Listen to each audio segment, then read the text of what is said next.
The man that I'm about to introduce is a man who wears many hats. He's known as a breath of fresh air in the YouTube boxing community. His voice has become one of the loudest voices in the community for his controversial but factual perspectives. Boxing fans all around the world recognizes him for his knowledge, credibility, credentials, and integrity in overcoming losses, living above reproach incorporation.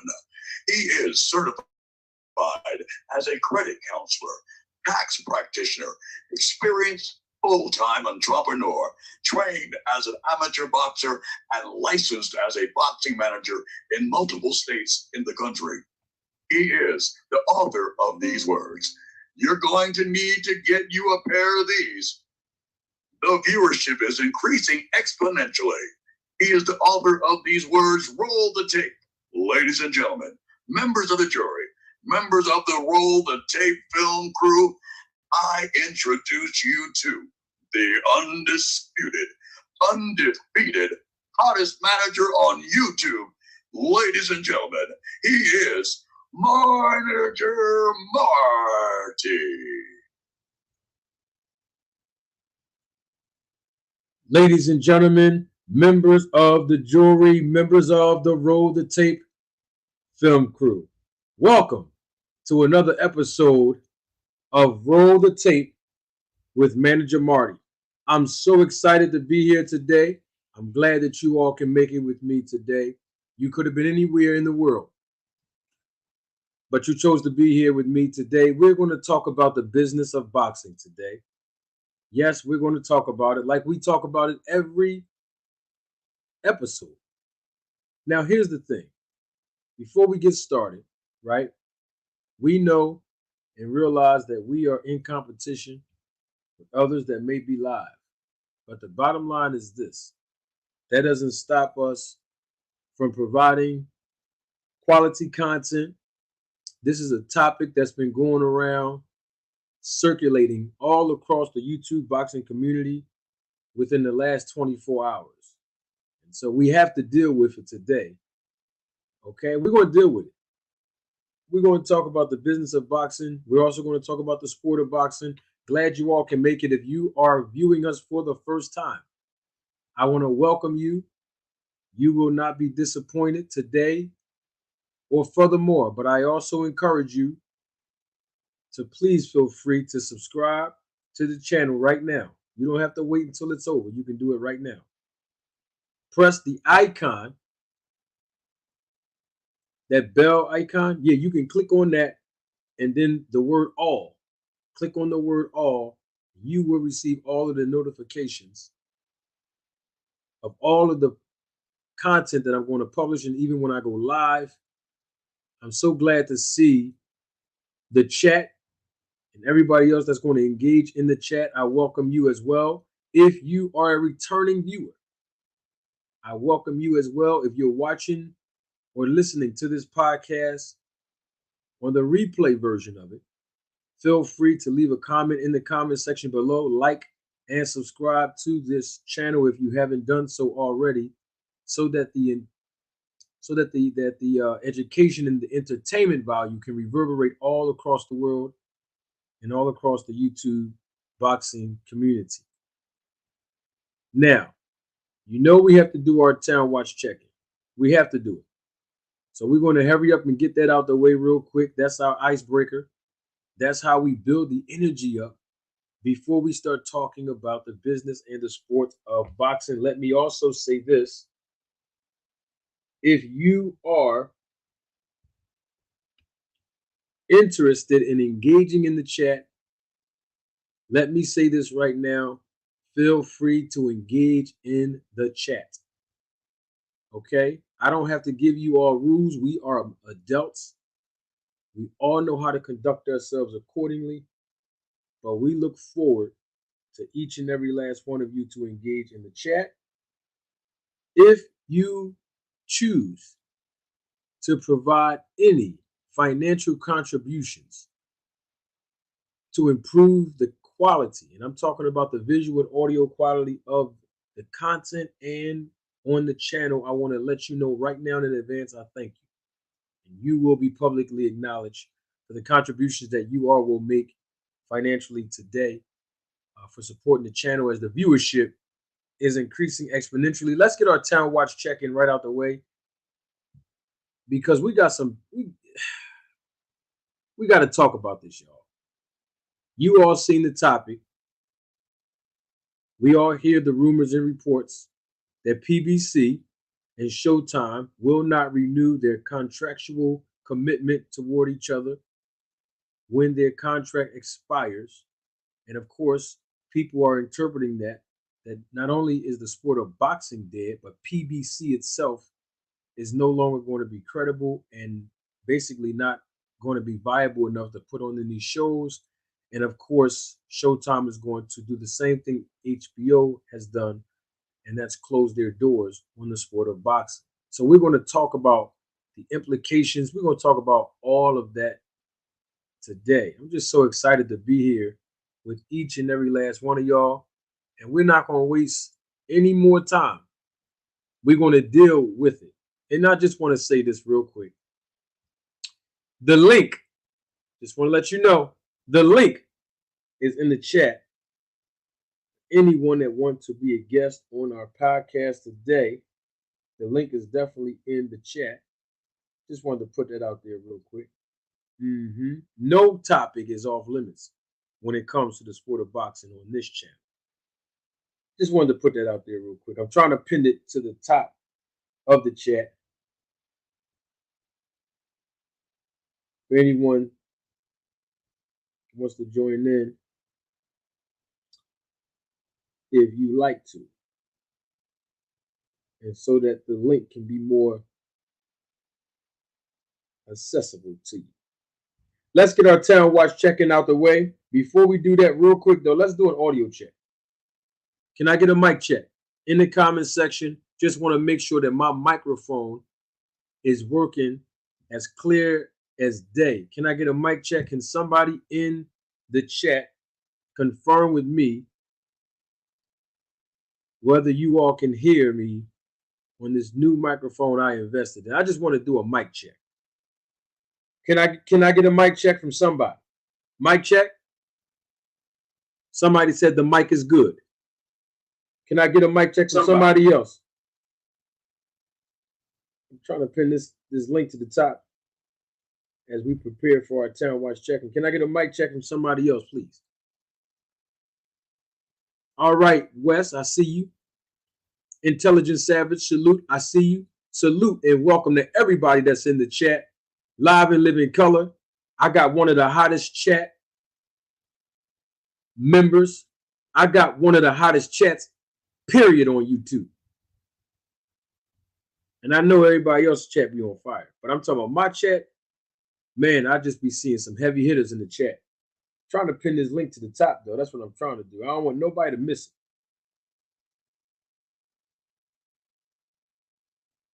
Pin to the top. It's done. Now, I just want to say this, because you probably heard other people lie and say it, but I'm going to be honest and keep it 100 with y'all like I always do. I was trying the best that I could all day today to produce content and upload my videos. But once again, I've been having some technical difficulties. Why? I don't know. YouTube has not produced and published any of my content that I was trying to upload all day today. You know, I try to upload at least 2 pieces of content prior to me going live. But they were taking extremely long to produce one, and it still didn't publish yet. But you know what? We don't complain. We do what we got to do. We make no excuses, but it is what it is. Hopefully YouTube, rectify their end, because my end is pretty good. Salute to everybody in the chat. Welcome each and every last one of you. If you are joining us live in living color for the first time, I welcome you. Thank you for your commitment and investing your time with us here today. If you are a returning viewer, I welcome you as well. Y'all know how we do. We got to get our Town Watch check-in on, because the energy level has to increase as time progresses. And the best way that we do that is through our Town Watch check-in. Now, if you don't know what our Town Watch check-in is, I'm going to just hurry up, give you a brief overview of what our Town Watch check-in is and what it represents. So our Town Watch check-in, we do this in the preliminary stages of our broadcast, where we allow everyone in the chat to engage and to insert their geographical location by way of city, state, island, and or country. That's our Town Watch check-in. We set the foundation from the onset of anything that we're going to discuss moving forward in this broadcast. Why? Because we have different perspectives, right? We share different perspectives and opinions on different topics in the sport of boxing here on YouTube. We are representations of all walks of life. We all have different religions, orientations, agendas, etc. But the thing that I love the most when we come here on this podcast is that we all share at least one thing in common. We share one thing in common. And what is that? That is our love for the sport of boxing. So it's my way of basically acknowledging that even if we disagree today, even if we do agree today, even if we do not have or share the same perspective on a particular topic that we're going to discuss today, we all can find solace in the fact that we share one thing in common, and that is our love for the sport of boxing, irregardless of our presentation, representation, gender, etc. So the way it works is in the chat, you insert your geographical location, where you are from and or where you are now by way of city, state, island, and or country. I'm going to publicly acknowledge it. And the way I do that is I go first, and then I start publicly acknowledging all of the Town Watch check-ins out loud, live, and living color. Y'all ready? Come on, y'all. I need the energy to be here today. Y'all ready? All right, here we go. Let me make sure we get it done the right way. Y'all know where I'm from, and if you don't, I'm going to let you know right now. I represent the great city of Philadelphia, and I'm not talking about from the state of Mississippi. Just want us to be clear. I'm talking about the city of Philly, Philadelphia, from the state of Pennsylvania, by way of my adopted residents of the DFW area, Arlington, Texas, Dallas, stand up, Fort Worth, stand up, the Mansfield section to be exact, Tarrant County, stand up. You already know what time it is. Who else we got here? Let's check on in. I did my part. Let's check on in. Richmond, Virginia in the building. I see you. Yeah, who else we got up in here? Come on, y'all. Let's check on in. Don't just be sitting here watching. I see the viewership. The viewership is increasing exponentially. Don't worry about if the other boxing fans are on somebody else's channel. It's not important. It don't make no difference. We here now. We salute the other content creators. We applaud their efforts, and that's okay. It's all good. As long as you here today. Yeah, some people need to watch the replay of this, but as long as you here checking on in, that's all that matters. That's all that matters, right? Who else we got up in here checking on in? Woo! Huh? Dayton, Ohio is in the building. I see you. Come on, y'all. Let's check on in.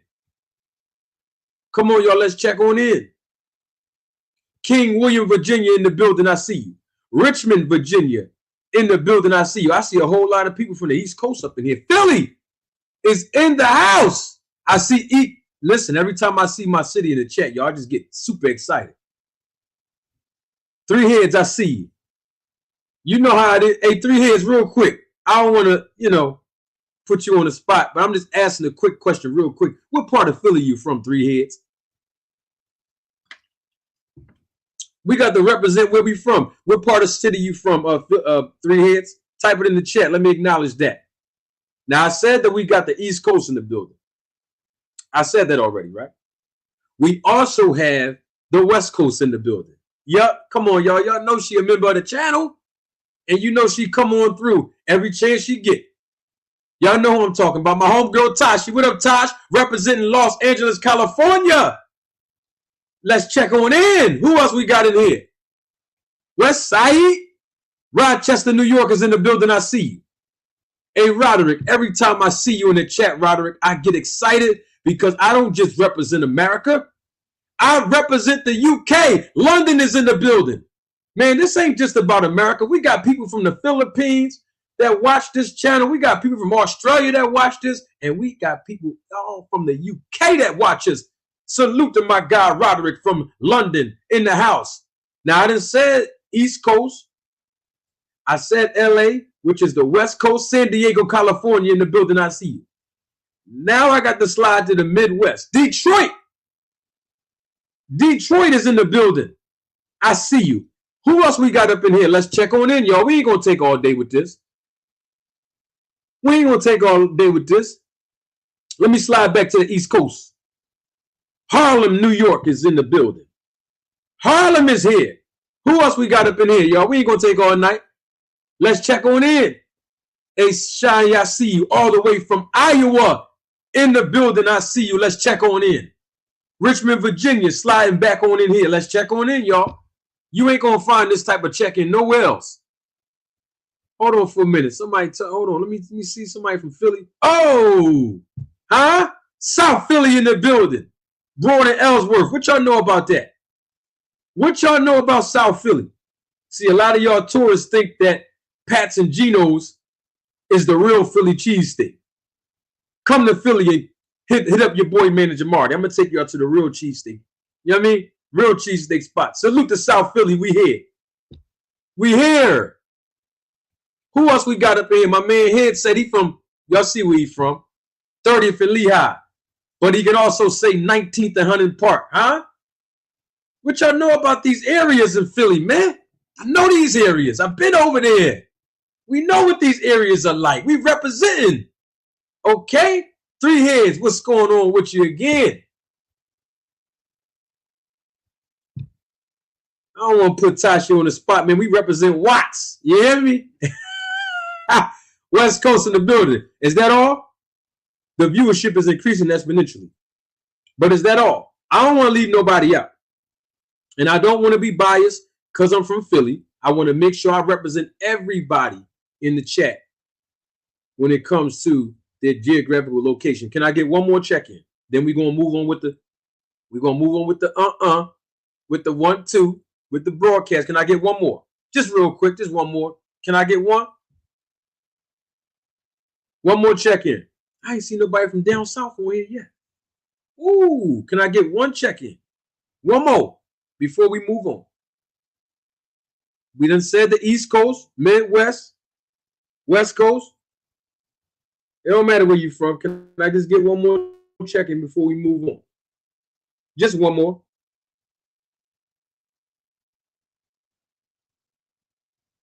No, I can't get one more.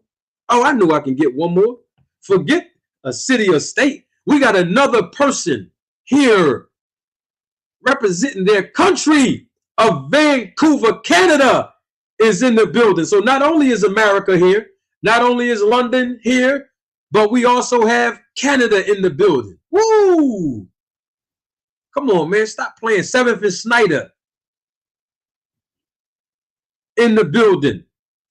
Some of y'all don't even know these places. That's why, see, what I'm doing is when I see my fellow Philadelphians in the chat, I want them to drop their location as far as where they, so that, you know what I'm saying? I want y'all to see when y'all come to Philly to remember 7th and Snyder.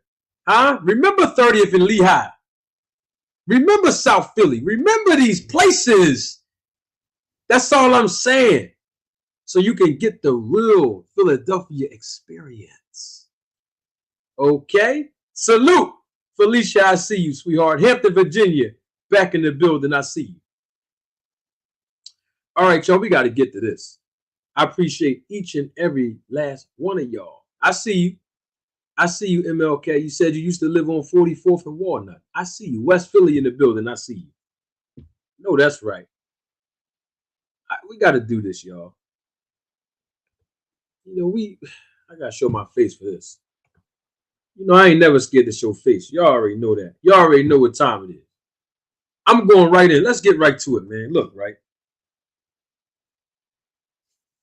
We hear that PBC and Showtime, their business relationship might come to a close.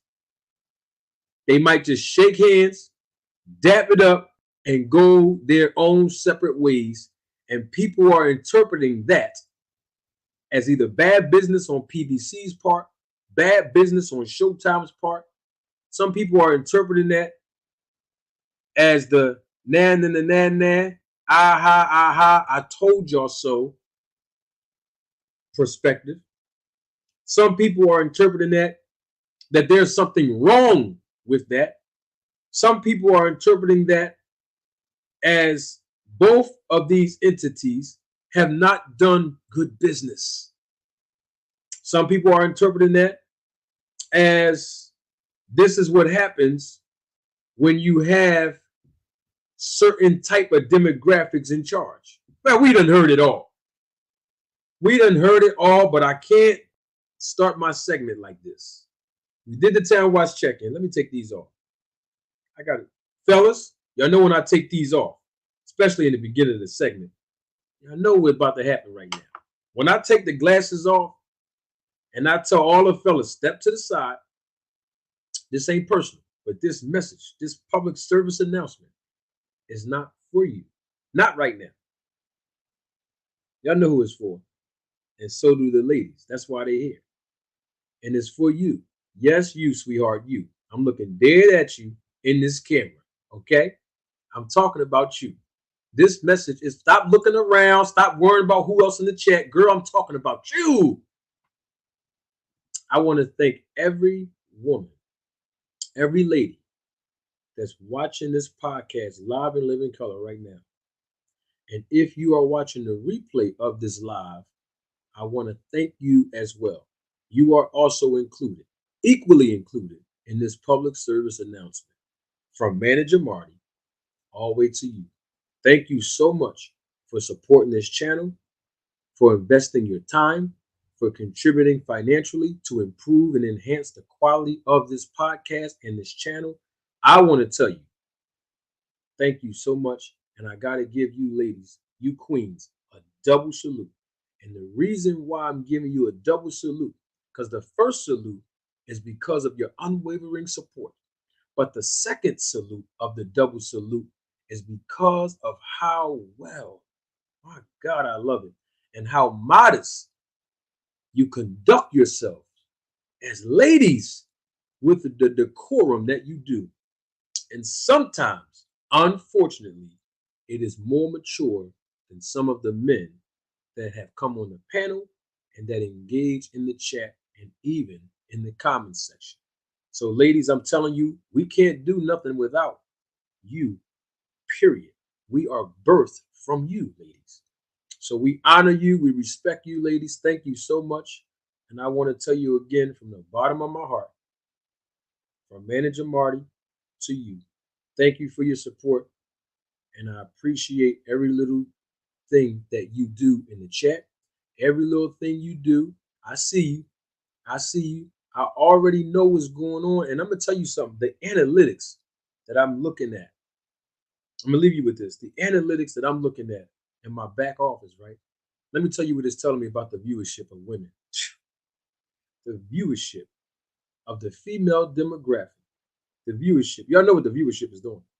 It's increasing exponentially. And it's all because of you.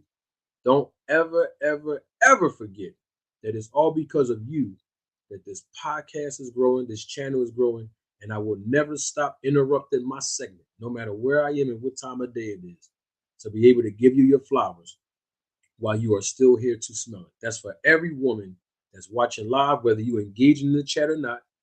If you're watching a replay of this live, it don't make no difference. Your viewership is important to me, and I want to say thank you. Now, all of the hugs, handshake, kisses go out the window for some of you men. Y'all can slide back in line. We're going to talk some business of boxing now. Now, we're going to talk about this whole situation right now because everybody has given their perspective so far. I haven't heard all their perspectives, and I'm saying they, I'm referring to other content creators. God bless them. Cool. But I always make sure that I have my own independent perspective of every topic when it comes to boxing. So I make sure I give my audience fresh bread. I am not influenced by what I hear from somebody else. And that's the reason why I don't go on other content creators' channel when it comes to a specific topic, because I want to make sure I don't repeat anything that I hear from anyone or that I am influenced by anyone else's perspective. I want to make sure I continue to be who I am as an independent thinker. I do not follow hearsay. I don't follow the crowd. Most of you that are my day one supporters, you already know that about me, right? So I got to give y'all my perspective on this whole ordeal. And I'm not going to stop doing that just because we are in competition with other content creators at this time. I'm talking about like this time as far as time. I'm not talking about competition about nothing else. I'm talking about time, the time of day that we're live. Okay. Now I just want y'all to know real quick. Link is in the chat. I'm just gonna put that out there now, so we might have some people that want to join the platform. You're definitely more than welcome to do that. Link is in the chat. Salute to everybody that's acknowledging me in the chat. I welcome you. Thank you so much. Let me go ahead and put this banner up because I cannot do this without your support. We can't do none of this without your support. Okay? So y'all looking at the bottom of your screen, y'all see what's sliding across the screen. I ain't got to say no more. But I will tell you this, what you can do, though. You can click on the like button, though. Can you do that? When you click on the like button, the entertainment value and education that we provide on this podcast reverberates around the world, because the more likes we get, guess what YouTube does? Push the content out far and far and far away. So everyone can encounter the podcast and learn something about the sport and the business of boxing they probably did not know before encountering. Now, y'all to see that the link is in the chat. And what else is in the chat is people are still acknowledging their geographical location. And it don't matter at what point of the show, if I see it in the chat, even though the Town Watch check-in segment is over, I'm still going to acknowledge you. Like Dallas, Texas is in the building. Milwaukee, Wisconsin is also in the building. Salute. Let's see. That's it? All right, cool. Oh man, we got Two Cents Boxing in the chat. Man, we got Intelligent Savage in the chat. We got my guy DC Geroy's in the chat. We got Kamal Oz in the chat. The chat about to be lit. Chat about to be lit on fire. And I know we're missing some more people that usually engage in the chat, but we got some heavy hitters in the chat. And that's not the only people. I just see their names at the bottom of the chat, and I don't want to leave anyone out. Roderick Thompson is here in the chat, man. It's about to be a lit show. Okay, I have a question. Let's start this off the right way. Maybe I missed something because I don't be on YouTube all day. Maybe I missed something. Let me just ask right now. Who is the source of this information? Can anybody in the chat help me? Somebody in the chat, tell me. I want to make sure I'm on the same page. Who is the source of this topic? Someone reported on this. Who is it? Who was the original source of the topic that PBC and Showtime are not going to renew their contract when their contract expires? Does anyone know? I just want to know what the source. Okay, somebody said it could be possibly Michael Benson. That's one answer. Is there anybody else? Who's the original source of this? I just want to know. Okay. Mike Coppinger. I think people know on this channel. No disrespect to Mike Coppinger. He do what journalists do sometimes. Mike Coppinger, unfortunately, on this podcast, he hasn't been a reliable source here, unfortunately. Not saying he's not doing his job. I'm just saying, Dan Raphael, that was him. Yeah, Dan Raphael is one of the best in the business. Absolutely. So one site said Dan Raphael, another site may have said Benson, right? Mike Coppinger may have been reported on. So everybody may have reported on it at this point. I got it. Okay, cool. So all right, so they might be the sources of that. Okay, so let me ask you this question: if they are the original sources, then who are the content creators' sources? And I'm talking about all the content creators. I don't know all of them who reported on this topic, but I mean, who are their sources? So we know we know who the original sources are according to the chat. ESPN. Okay. Yeah, I agree with you. 2 Cents Boxing. Not all of them, but some of them. So who are the content creators or sources? I just I'm just curious. I just want to know. I just want to know. I'm just curious of the sources because I haven't heard, like I said, I haven't heard any content creators' point of view on none of this. I just see it servicing around, but I haven't not heard anyone's perspective intentionally, like I always do. All right, so all right, cool. That's why I just want to know because the thing is, a lot of times, right? Thank you for that 2 cents. A lot of times, right? I noticed this to be true. A lot of the mainstream media will report on something, right? And instead of content creators, and I'm not saying all content creators, this is not a knock or an indictment for any content creator. I'm just proving a point about something. A lot of times when mainstream media, journalists included, will report on something, right? It's easy for a content creator to read an article that flash across their screen or on Google or any other platform, and then go on their platform, their channel, and just report on it as if it is true. And I believe in journalism, and I have not been to school for journalism. I do not have a degree in communication. I do not qualify myself as a journalist. But I'm just saying from a perspective of a person who enjoys reading, who enjoy uh, maintaining integrity with receiving information and investigating information and making sure I do my due diligence of the information before I report it. A lot of times people will read it and they'll just go on the channel and just speak on it without confirming the information first. So that's why I'm saying, who are these sources? Somebody said earlier, somebody sent me something earlier from Chris Mannix, or an article that had Chris Mannix's name in it. It was an article. Someone else, a fan of boxing, sent me that. So I'm just asking, like, who is the sources? That's why I'm asking, because I haven't heard Stephen Espinosa come out and speak on this yet. I haven't heard Kelly Swanson or anyone from her team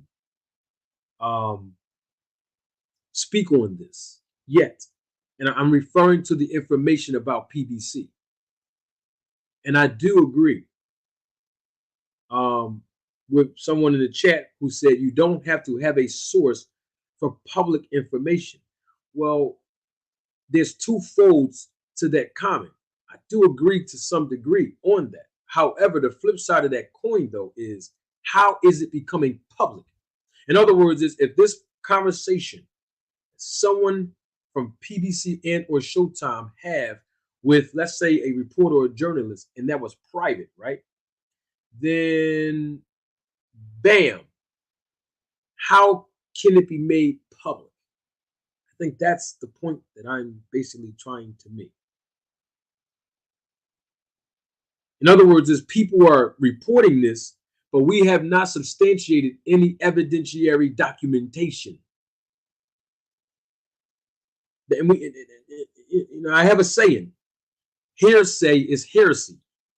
And y'all will start seeing that published on the merchandise coming soon. But my point is, we're just going by hearsay on YouTube sometimes.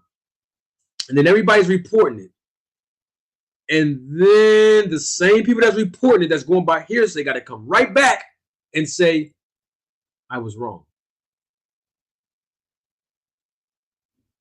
And most of the time, the people that report it without doing their due diligence and receiving the information from all parties involved, they never come back to the audience and say, I was wrong. I was premature in my reporting and I did not do my due diligence before reporting, but I was wrong. I barely hear any mainstream media or some content creators don't do it. We're talking about integrity, journalistic integrity. Like, for example, let me give you an example. For example, right? When Mike Coppinger, who I believe most people will credit him to be the primary source of the Shakur Stevenson versus the what's my man name? Frank Martin's dialogue in their quote unquote negotiation, right? He said all parties agreed to all the terms. I'm just using this as an example of how media works, right? All parties agreed to all the terms. This was reported, mainstream media, then content creators listened to that, was influenced by that, reported on it. And I'm not saying all the content creators, I'm just using it as a reference. Reported on it, didn't realize whether or not Mike Coppinger spoke to all parties involved or not, but reported on it as if it was going to happen. And then guess what happened? They did not agree to all terms, apparently.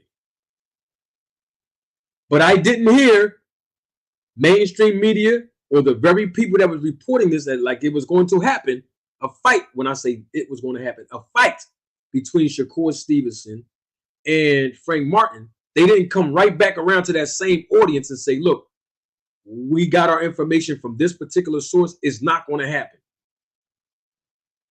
My apologies. But if content creators and mainstream media and journalists alike, the ones that, and I'm talking about the ones that are guilty of it, not all, okay? If they do not do their due diligence, this is the consequences. Okay? So if you don't do your due diligence as a journalist, and then what you're reporting is inaccurate, you got to come back to that same audience and say, I was wrong. So that's why it's important to do due diligence. That's the accountability to the journalist. Now, for the accountability of the boxing fan base, there's an accountability for us as well. The accountability is you have to know your source. This is a life principle, but I'm going to tie it into this. You got to know your source. Let me give you an example. When the United States Postal Service delivers mail in your mailbox, whether it be your business or your residence, you know that whatever mail that has their stamp on it from a legitimate employee of the United States Postal Service, you know that is a legitimate mail. You know it. You don't have to second guess it. As soon as you look at your name or any of the people you reside with, you know when you look at that with that United States Postal stamp on it and the United States Postal's logo and their seal, you know, oh, somebody with a United States Postal Service may have possibly delivered that. You see what I'm saying? So you don't have to question the source because you know the source.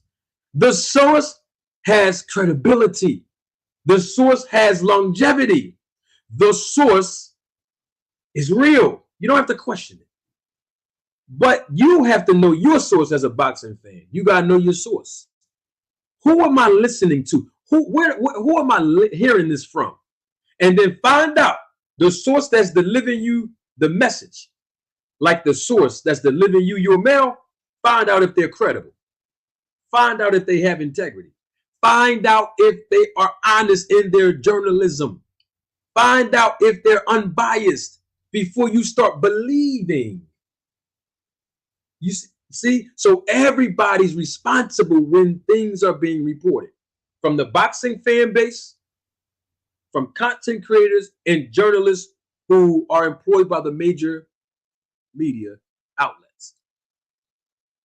That's my message for today. Know your source.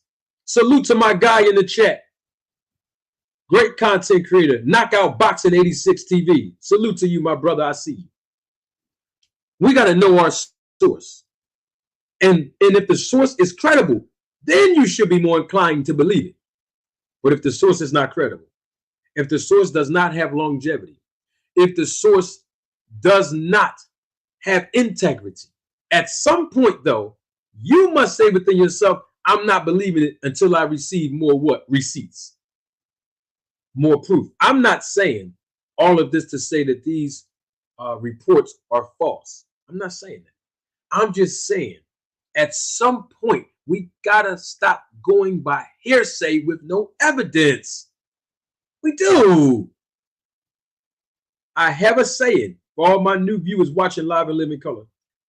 Hearsay is heresy. We can't just go by just hearsay.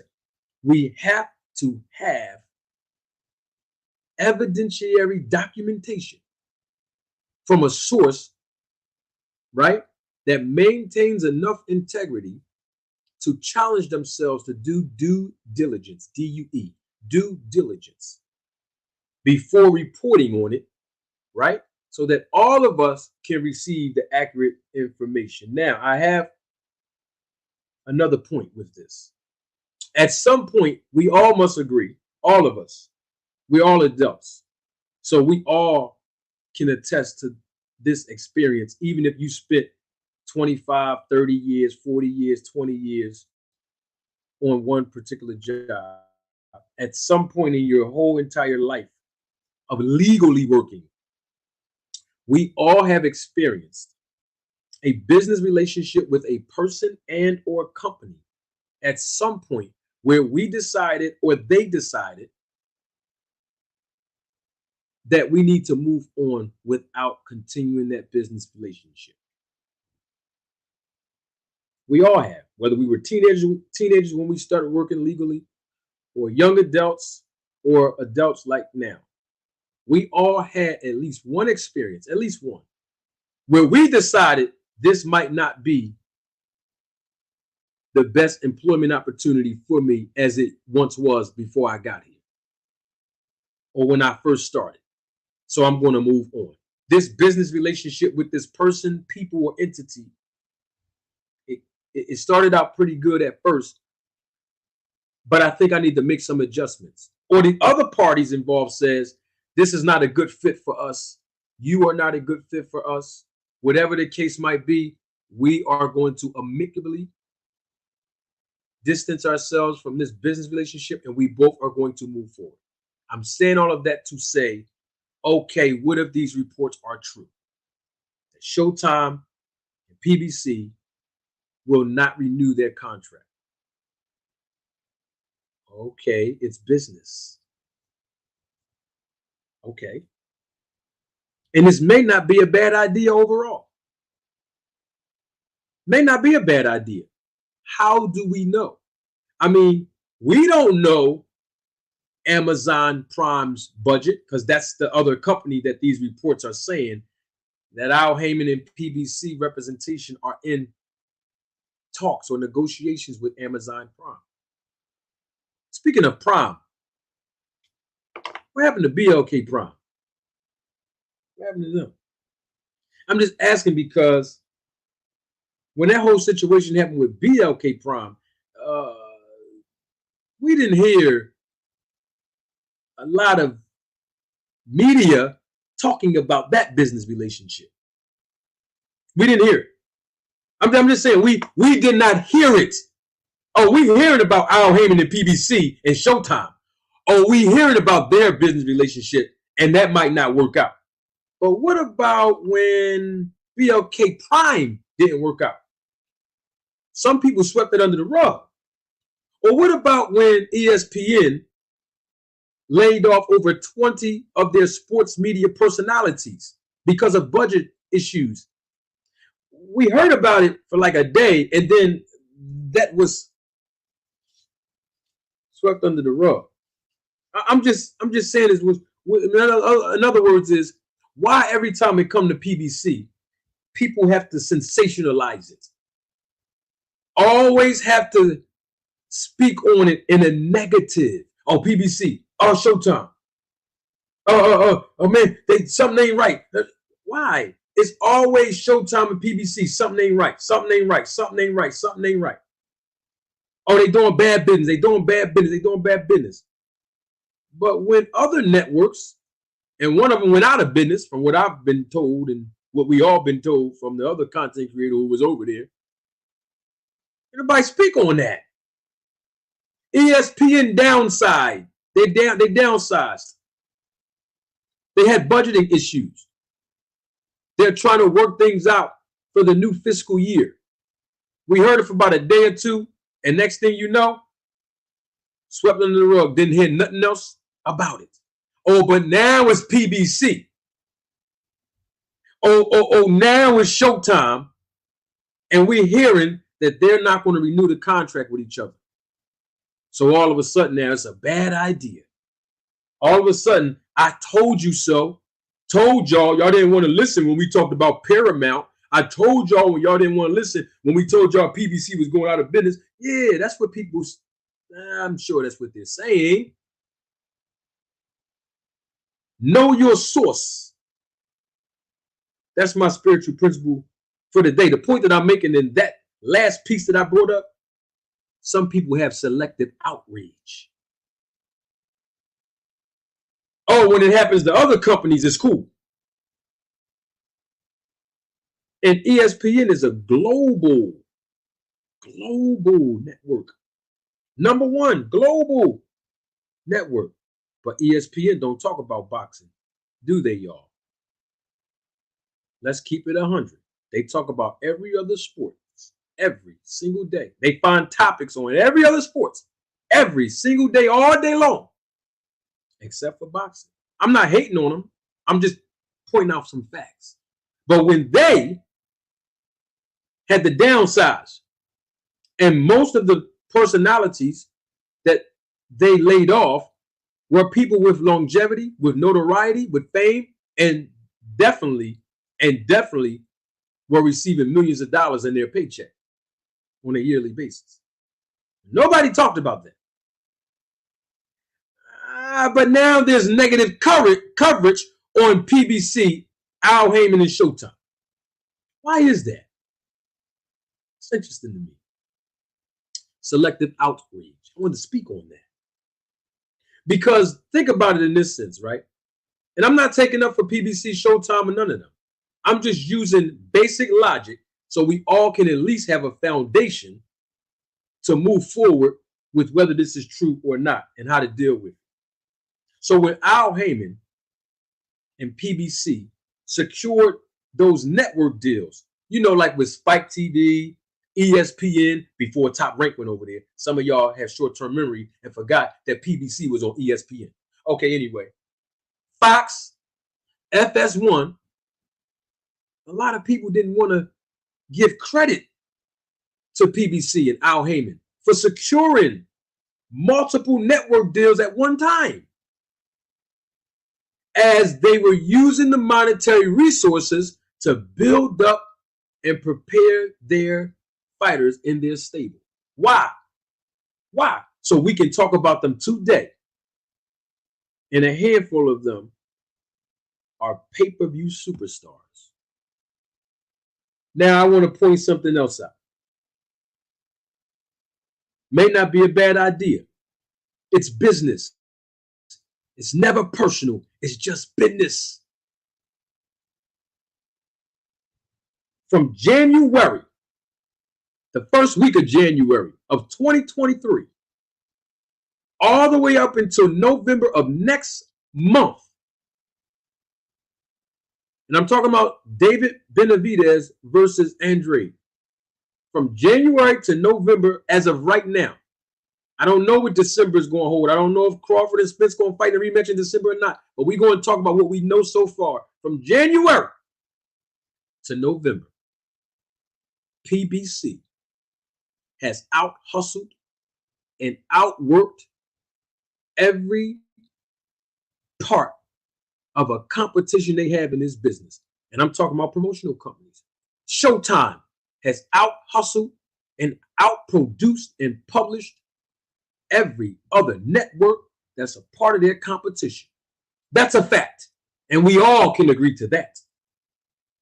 From January to next month of November.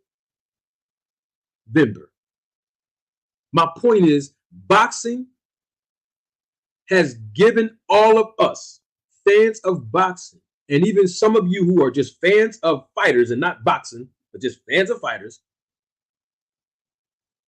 great fights, great matchups. Now, how they produced in the ring, it is what it is. But from January to next month of November, the matchups that we have all received, and I'm not just talking about just the headliners, I'm even talking about the undercards of these shows as well, have been the best since probably the 90s and early 2000s. We have not seen consistent boxing in this state like it was in this year. Back-to-back fight after fight after fight after pay-per-view after... Bam. That's a good fight. Bam, that was a good undercard. Bam, that was a good card in general. They're going to do this again next month. Woo, they're going to do this again in 2 months. Oh, man, this is awesome.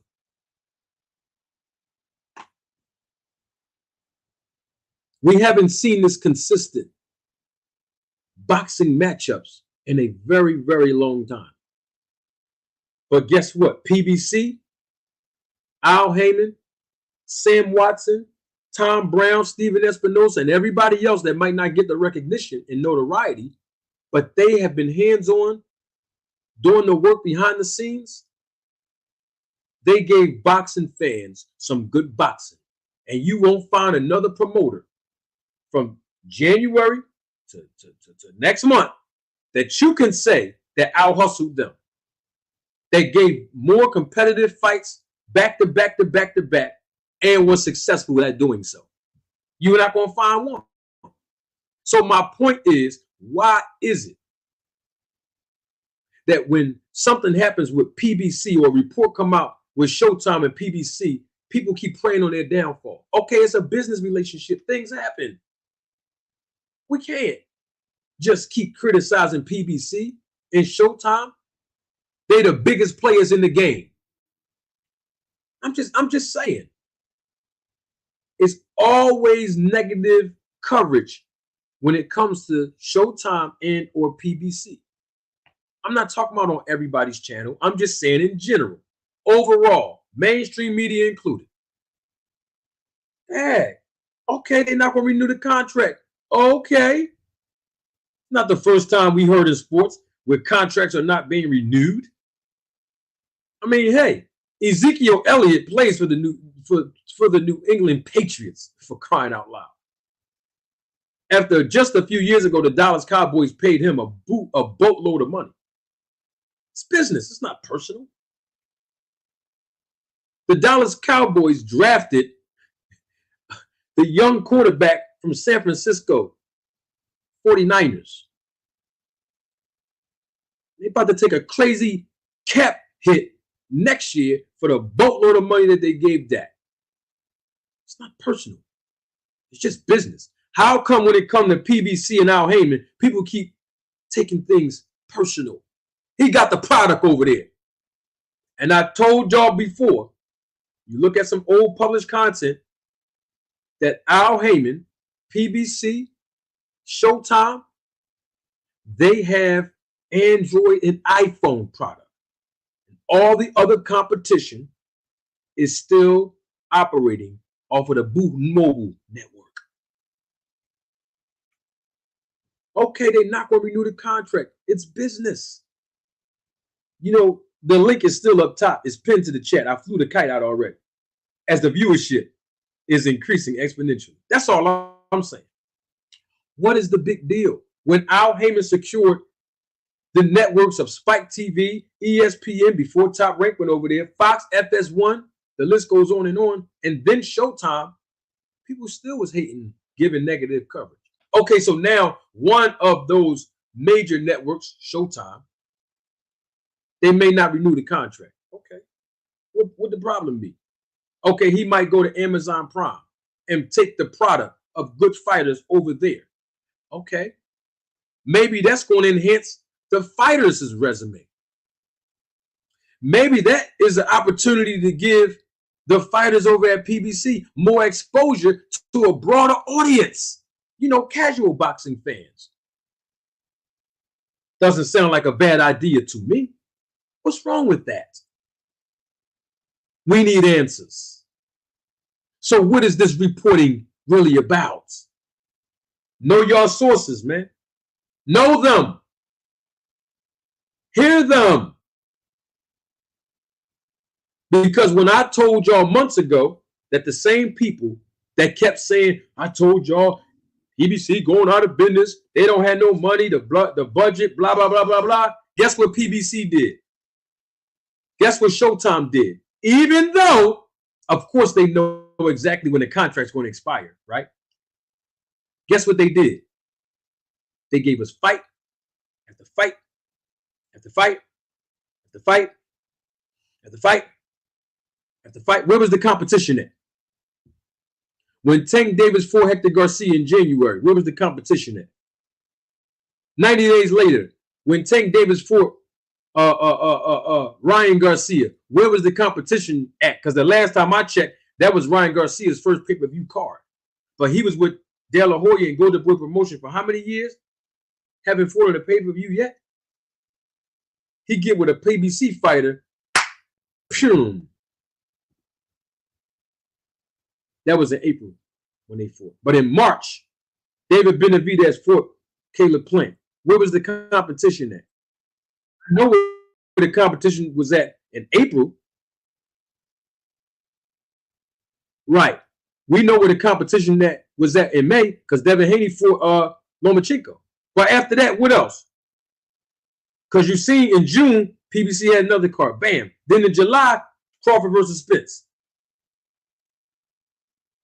I know that we wanted to see Canelo fight someone more competitive like a Jamal Charlo or somebody like that, but he wound up fighting Jamel. That happened in September. The resurgence of a Ugas, a resurgence of Erickson Lubin. Two guys coming off of losses. They still was able to fight for interim titles and even title eliminations. Sounds like good business to me. I'm just saying though, Amazon Prime is a streaming platform. So if PBC can secure a deal with another streaming platform, that should be a feather in their cap. Why? Look at how they started. ESPN, Spike TV, FS1, Fox. They even showed some fights on NBC. Secured the major deal with Showtime. And then now another streaming platform. If that's not good business, I don't know what y'all talking about.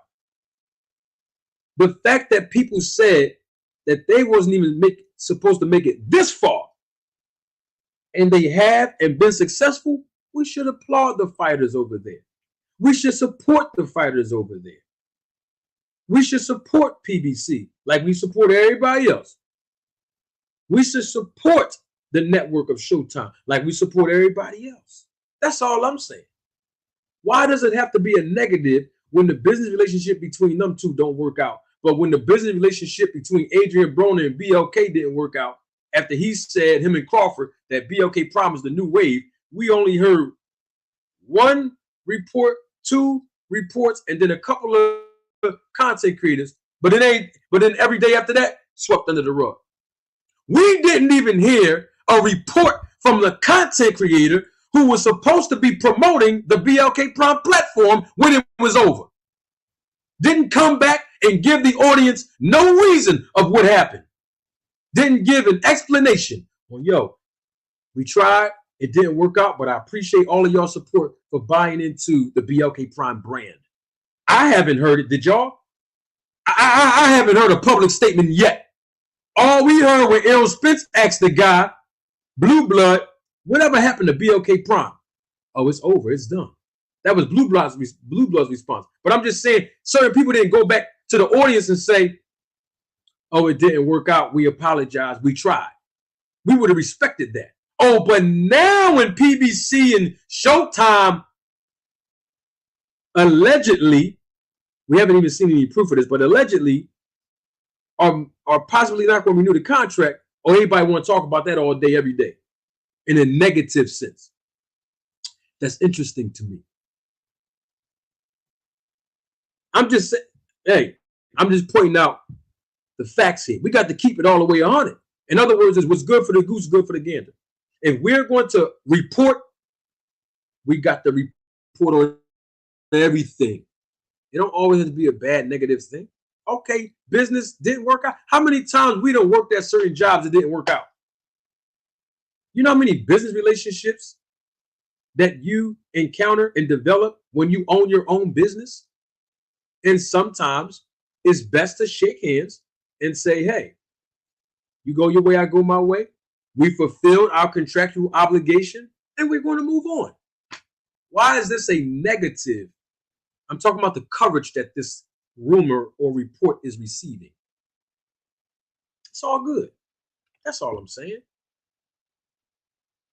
It's all good. DC Geroy, glad to have you again, my brother. Always a pleasure, DC Geroy. Welcome again to the Roller Tape Podcast with Manager Marty. How you doing today, sir? I'm doing well, brother. How about you? Oh, man, I'm doing great. Fired up. I'm glad to be here today. I see. Look, this is what I'm going to do. I'm going to say something that I know you probably, I'm listening to you, and there's some things that you probably can't say for obvious reasons. But there, the answer is simple for me and clear. There's some folks that are conditioned, and some of them, unfortunately, happen to be people of color, that whenever they hear or see any type of news affiliated with other people that are of color, especially negative, they want to take the narrative and run with it and make sure that it's exacerbated in the whole 9 yards. So we've seen that in the boxing arena or the boxing world, especially. So there's a lot of things that can be talked about and pointed at over at rank, how they cheat guys out of money, how they don't pay them what they're worth. I mean, if you want to go card for card, like you talked about, let's look at the fights that Top Rank put out this year versus PBC. And when I hear people talk about the negativity, I don't even really hear them talk about Showtime, right? It's really aimed at PBC. So the concern that I have is, I'm going to be honest, most of the content creators that I see on YouTube predominantly are of color, especially those that are talking about the boxing arena. So anybody that's carrying on that story, especially in a negative light or manner, it might have to look at them kind of a little cross-eyed and ask the question, what are you gaining out of promoting a story in this way? What is the benefits that you reap or gain from perpetrating or carrying on perpetuating this story? What's in it for you? And I'm sure that it's not too much of anything. There's no financial gain or benefit. So then that leads me to ask the question, well, there must be some internal joy or pleasure that you get.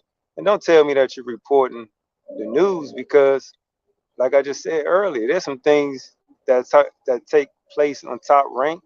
And I'm not even going to talk about BLK Prime. I'm not going to talk about the Zone and some of those other places. But we just know that whenever PBC and Al Heyman, any little turn left or right that takes place, man, that's thrown out there in the forefront. So it's unfortunate to see folks of color that want to help kind of bring them to their demise, man. I strongly believe there's some people that want to see PBC fail for some odd reason, and it escapes me because out of all of the promoters and even management companies in boxing, they're the ones that actually want to make sure that majority of the money goes back into the pockets of the boxers.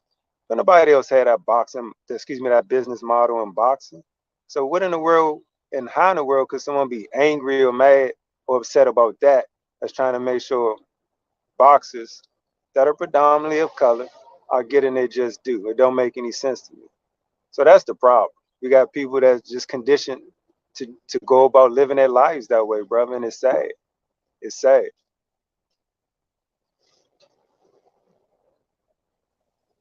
Yep, I totally agree with you, and I can say it. I know you said I might not be able to say it, and I can say it, and I will say it, and it's so unfortunate because if you really go back and think about it, BLK Prime, let's just use them as an example. They were, I think BLK stands for black, if I'm not mistaken. I don't want nobody to hold me to that because I might be mistaken, but it stands for black, or at least it was promoting black solidarity, right? But why would they go out of business if black people support other black people? If black people support other fighters, why would a black company go out of business? There's something wrong with the support system. And not only that, but what's even more egregious was the black people who had the authority to push buttons at the company. They were using tactics that were unethical toward other black people. In other words, is when you try to talk to a fighter without their representation, that's unethical in this business.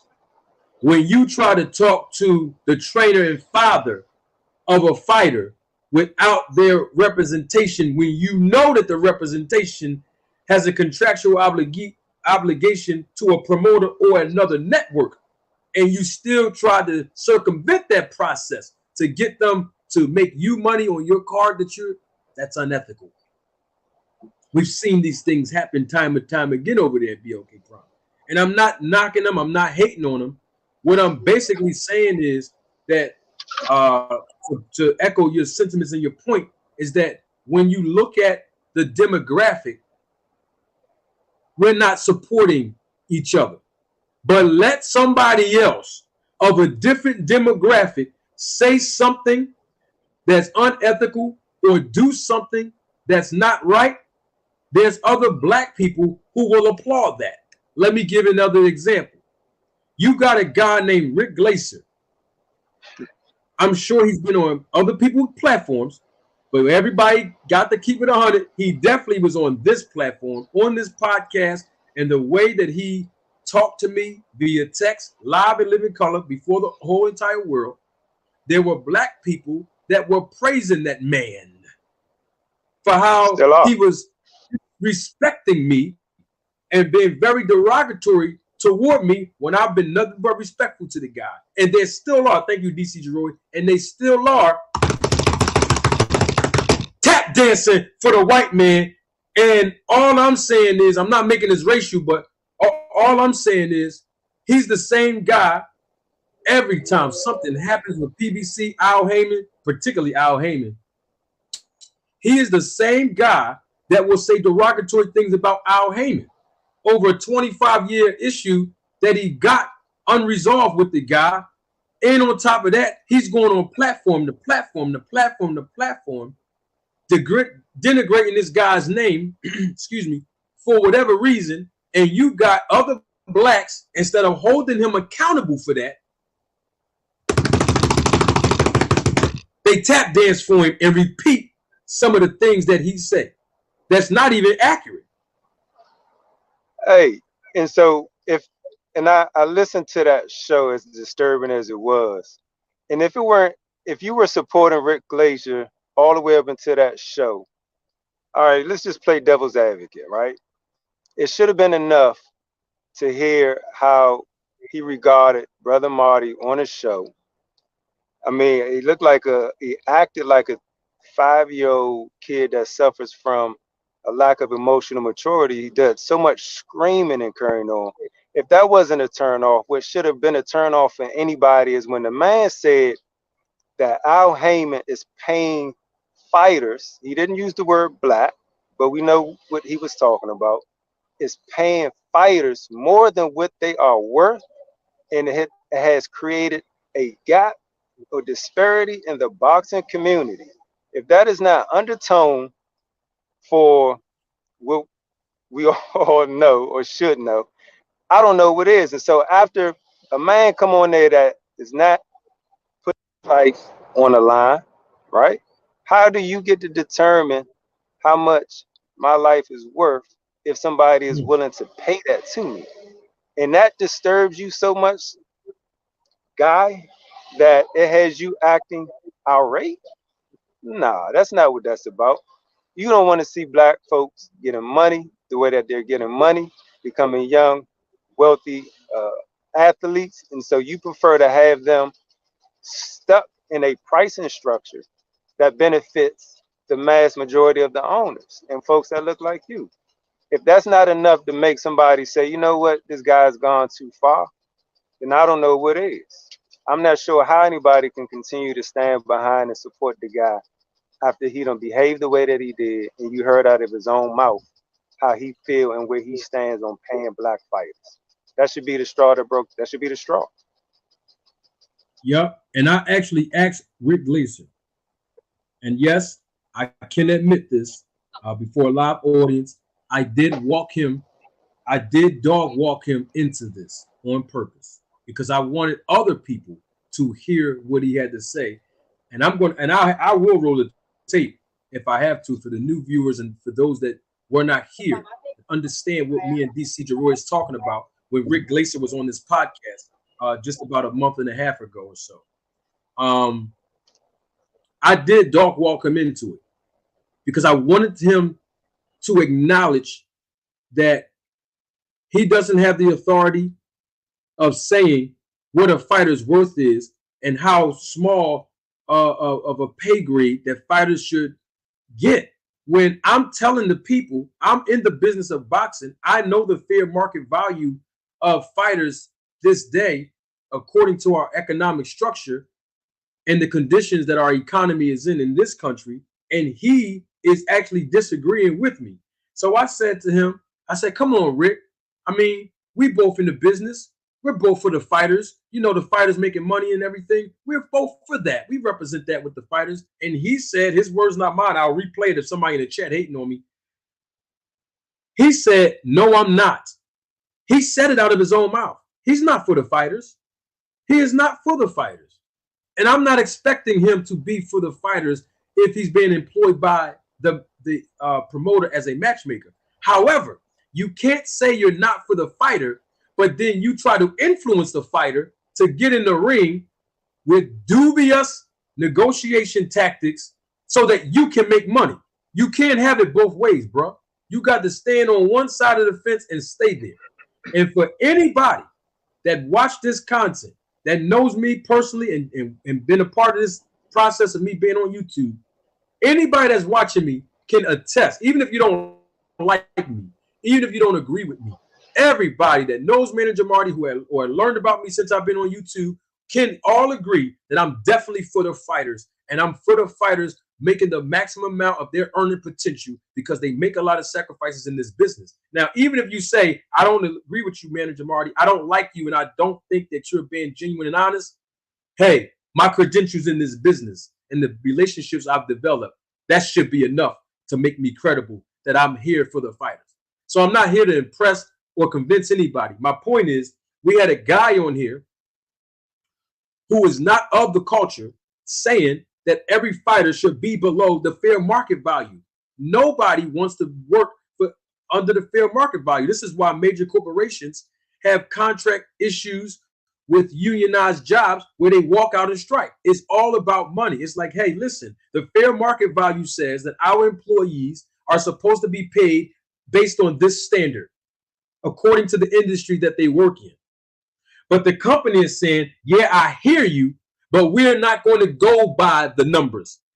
Yeah, y'all go by the numbers about everything else, but when it's time to compensate, y'all don't want to go by the data. So now this is where we're going to strike. We're going to fight back, etc. So fighters don't have the option to strike. Fighters don't have a union. Fighters don't have a support. They don't. There's not even regulation like that in this business or the sport that protects the fight. Now I know the Muhammad Ali Act, supposed to protect the fighters, the Muhammad Ali Reform Act. But let's keep it 100. There's ways to circumvent that. There's ways to circumvent that, and I'm going to give you one way right here. The Muhammad Ali Reform Act says in a nutshell, and this is one of the itemized principles, is that the promoter cannot represent the interests of themselves and represent the interests of the fighter as a manager at the same time. But the way that promoters have circumvented that is they would still be the promoter, but then they would get a relative to be the manager representing the fighter. Let me give you two examples so that I can educate the general public who keep thinking I'm lying and hating. It started with Bob Arum. Most people don't know this. Some people do. Todd Dubuff, who is the president of Top Rank Incorporations, he is the stepson of Bob Arum. And he obviously was representing the fighters as well. That's how it all started. Don King came in after him and duplicated that same process by, and don't take my word for it, I can call up at least 5 different fighters on my phone and have them come up here to attest to this if people don't believe. But Don King was the promoter, and he allowed his stepson, Carl King, to take a 50% cut of the fighters' purses as their actual manager. That's a conflict of interest. And so the Muhammad Ali Reform Act protects fighters of having that conflict of interest against them when the promoter is representing their company. So what I'm saying is there were ways to circumvent that. But when I hear a guy like a Rick Glaser come on here and try to tell me and tell the audience that, fighters are getting paid more than what they are worth, or they're getting, his words not mine, overpaid, I have an issue with that. Why are you saying that? I mean, 50% of a fighter's purse, that's a whole chunk of change. The government even asked for 50% because they're independent contractors based on their tax status. So what I'm just saying is we got to look at the facts.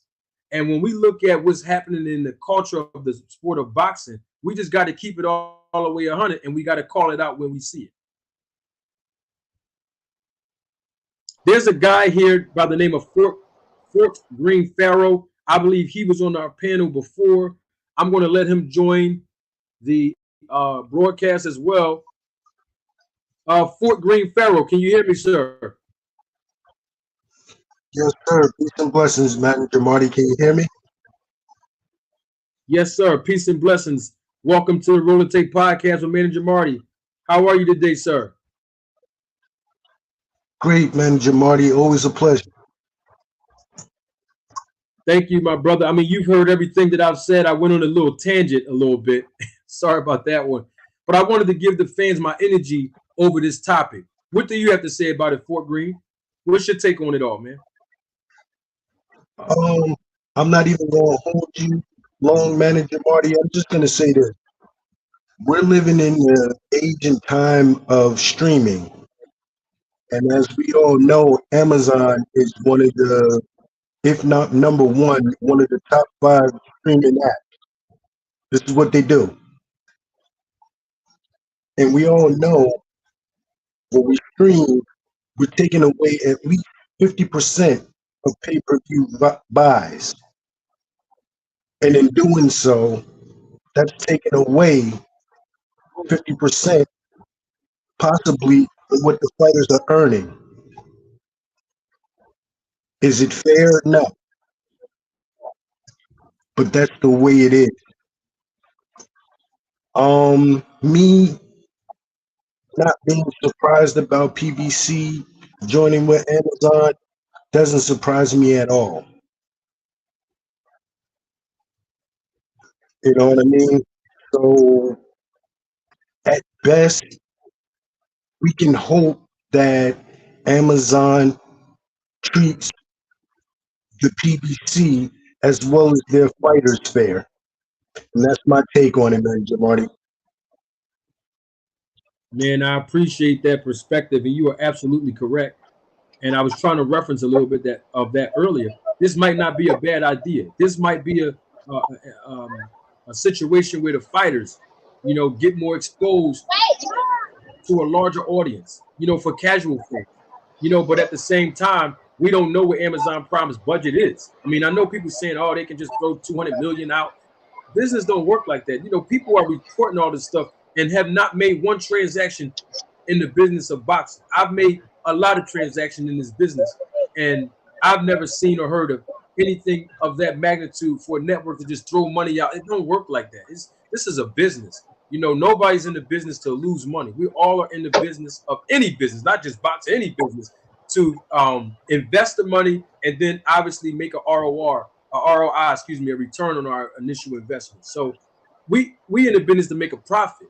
So we're not just throwing no money away just so we can say we did something good with this network. No, it has to make business sense for all parties involved. And if Amazon Prime have the budget, why not? They're a streaming platform. They have a lot of members, membership that they sell. They have a lot of viewership. Hey, I wouldn't be surprised. If PBC did a deal with YouTube. Why not? They're a streaming platform. And of course, let me not talk too fast. Like YouTube is bigger than Amazon or Amazon Prime. What I'm basically saying is, just another streaming platform. That's all I'm saying. Hey, you can rent a movie off YouTube, if I'm not mistaken, right or wrong. Yes, sir. You can purchase or rent a movie off of YouTube directly. They're streaming platform. So whatever sense it makes for Amazon Prime to do business with PBC, I say why not? As long as, like you said, Fort Greene, as long as the fighters are being treated fairly, as long as Amazon Prime give PBC the respect that they deserve based on longevity, based on their previous performances with other networks, and based on their projections, it's going to be a good deal. And I believe that could be something that will turn the boxing game inside out. We've never seen boxing nowhere on Amazon. Why not? It's a lot of competition here, man. It might be a good move. No doubt. Listen, Manager Marty, again, like I said, I'm never going to hold you long. I just always want to get straight to the point. I'm going to leave you with this, good brother.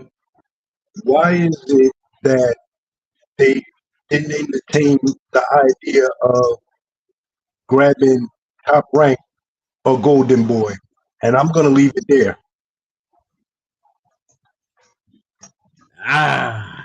Good point.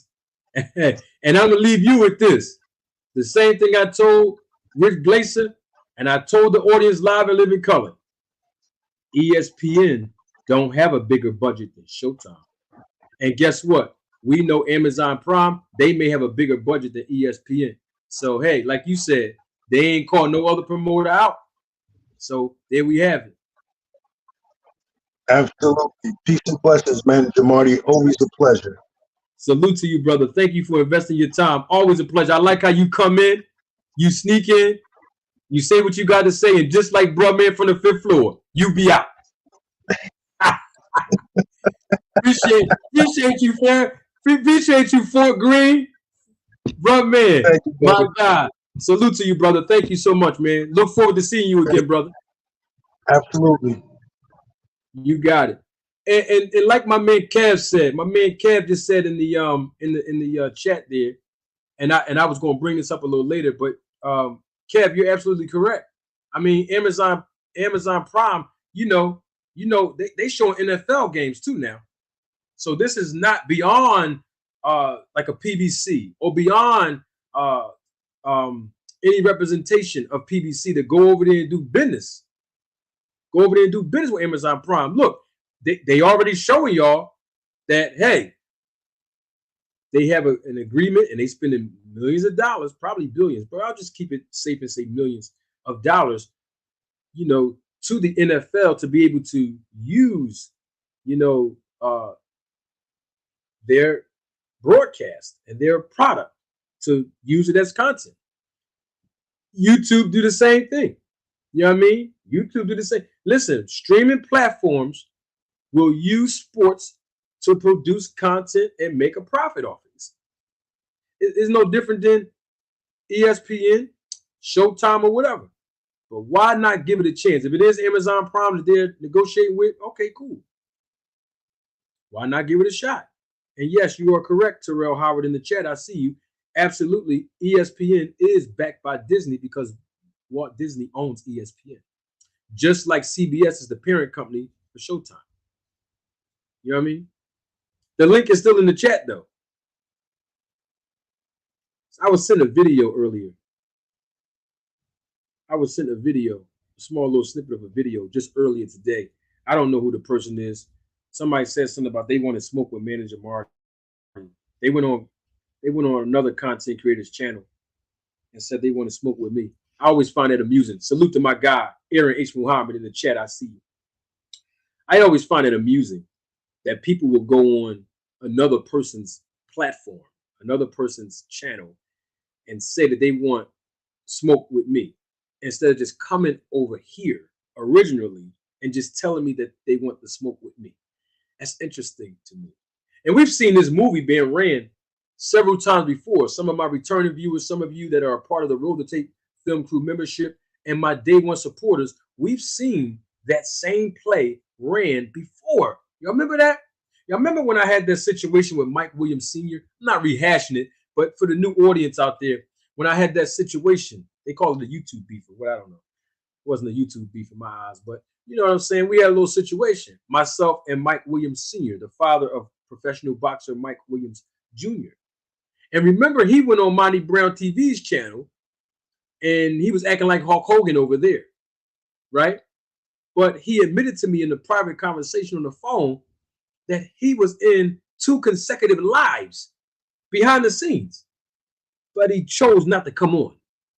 We've seen this play ran time and time again. You know, when Blue Blood, some of y'all might not remember this, some of you may have, when Blue Blood got on Monty Brown TV's platform, when I was on there, and he told me, send me the link the next time you go live. Well, I don't know if Blue Blood knew this then or not, but I never even went live ever in life. I didn't even know how to go live at the time he told me to drop the link. I had to call like 5 people to say, yo, how you go live on YouTube, man? What you supposed to do? And they helped me understand StreamYard and live and all that kind of stuff. But my point is, we've seen this play ran time and time again where people keep going on everybody else's platform saying they want to smoke with me, this, that, and the third, be watching my lives, be watching the content, be sitting in the background, but don't want to come on themselves. So whoever that guy is that went on Boxing Outlet, homegirl sent me a small little snippet of that, and I listened to it a little earlier, like 10 seconds of it. You said you want to smoke. I don't even know who the guy is, but I'm just saying, why go on another person's platform to say you want all the smoke with me when I'm sure you've been in the chat, at least not even in the chat here, at least just watching lives. You never clicked the link to come on here. Just thought that was interesting. I find that amusing a lot. Makes me smile when people do the sneak dissing, you know. But you know, I'm just saying we got to look at everything from a very, very unbiased perspective when we talk about journalism, when we talk about other networks, not just PBC and Showtime, but you know, the negative coverage of PBC is uncalled for, it's unnecessary. We don't know how well that business agreement might go with Amazon Prime and Showtime if they really are negotiating.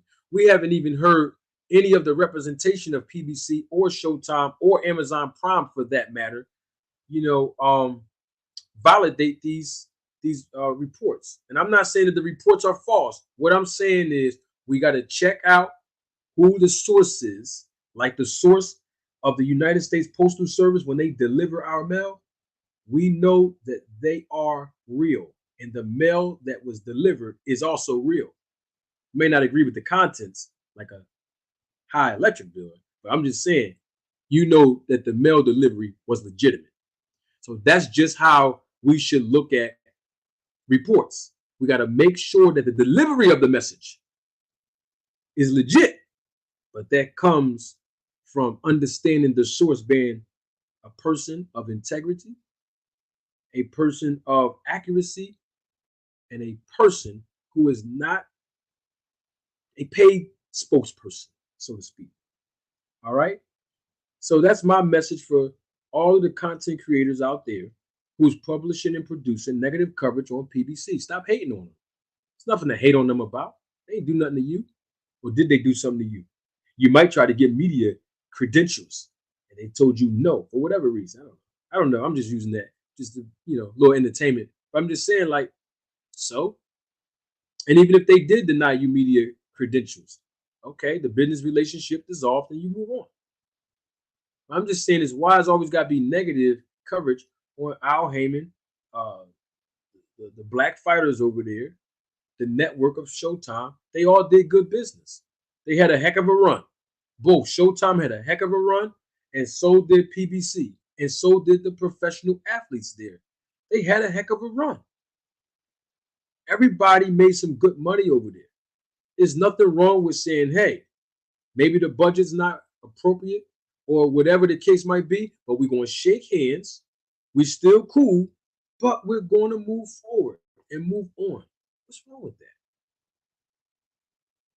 Just like when Tank Davis was getting negative coverage because his contract expired with Floyd Mayweather. And guess what Oscar De La Hoya said in the interview? I don't know why Leonard Ellaby's here in the promotion of him and Ryan Garcia. I don't know what he's doing here. Yeah. See my point? Because people don't understand the business. I'm not saying Oscar don't. Oscar do. I'm talking about the fan base. When they couldn't understand why Oscar said that. And then I did a video on that. And people were in my comment section slicing and dicing me up. Saying I was hating.